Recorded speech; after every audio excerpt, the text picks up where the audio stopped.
Vote গণনায় অনিয়ম ও জালিয়াতির অভিযোগে ফলাফল ঘোষণা স্থগিত ও ব্যালট পুনর্গণনার দাবিতে আজ এই সাংবাদিক সম্মেলন করতে যাচ্ছি।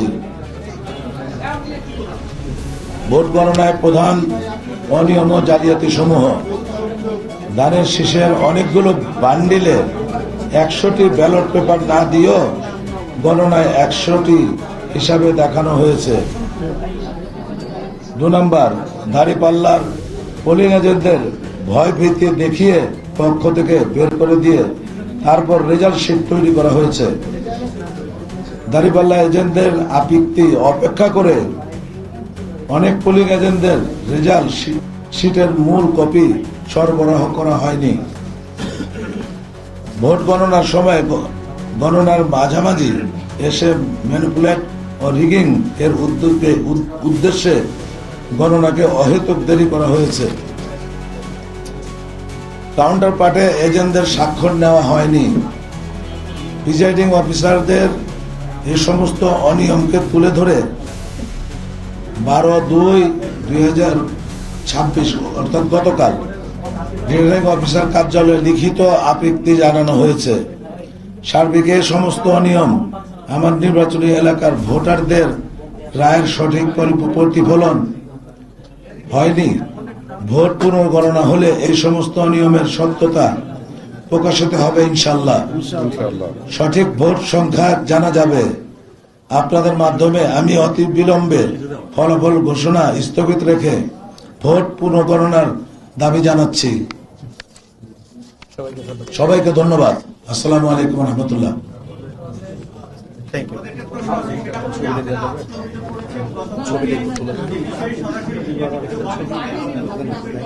গতকালকে অভিযোগ দায়ের করা হয়েছে। আমরা ভোট চলাকালীন সময়ে ভোট কিন্তু দেওয়া হয়েছে। এটা ভোট ইঞ্জিনিয়ারিং করা হয়েছে গণনার সময় আমাদের রেজাল্ট, প্রথম দিকের রেজাল্টগুলি সুন্দরভাবে আসতেছিল। হঠাৎ করে দেখা গেল 1-2 ঘন্টা রেজাল্ট সরবরাহ বন্ধ হয়ে গেল, প্রচার বন্ধ, স্থগিত করে দেওয়া হয়েছে। অদ্যাবধি পুনরায় আপনার আমাদেরকে রেজাল্ট জানানো হয়নি।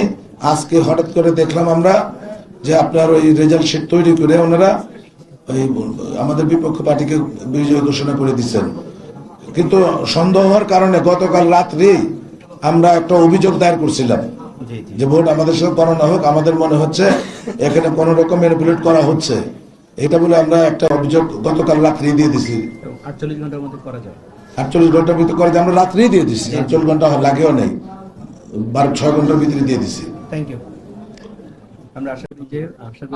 আমরা আশা করি আপনারা মিডিয়ার মাধ্যমে সত্যতা তুলে ধরবেন এবং যাচাই বাছাই করে নির্বাচন কমিশনারকে প্রেসারাইজ করে পুনর্গণনার ব্যবস্থা করবেন ইনশাল্লাহ। তাহলে জাতীয় দেশের জন্য একটা মঙ্গল পথ বয়ে আনবে। কারণ আমরা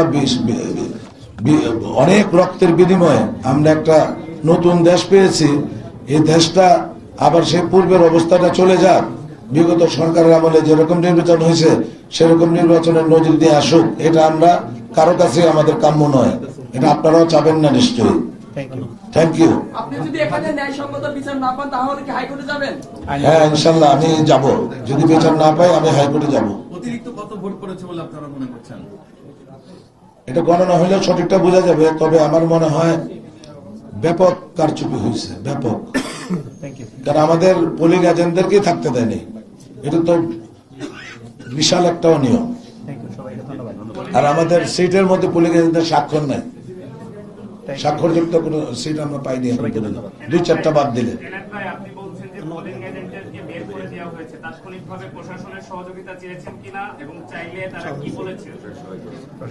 প্রশাসনের সাহায্য চাওয়া হয়েছে, কিন্তু অনেক ক্ষেত্রে দেখা যায় প্রশাসন সঠিকভাবে আপনার সহযোগিতা করতে পারেন নাই, বা ওনারা অনেক ক্ষেত্রে ভয়েও চলে গেছে, আমাদের সাথেও যোগাযোগ করে নাই।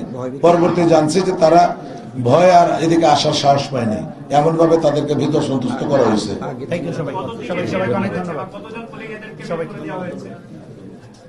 পোলিং এজেন্ট আপনার মোর দ্যান 50% বের হয়ে গেছে ভোট গণনার আগে, এবং ভোট চলাকালীন সময়ও প্রায় 40-50 জন আপনার এজেন্ট আমাদের ছিল না। আমি ঘুরে ঘুরে দেখছি, তাদেরকে বের করে দেওয়া হয়েছে। Thank you. ফ্রি জায়গা মানে এজেন্টবিহীন ভোট হয়েছে। জি, সবাইকে ধন্যবাদ। আসসালামু আলাইকুম, সবাইকে ধন্যবাদ।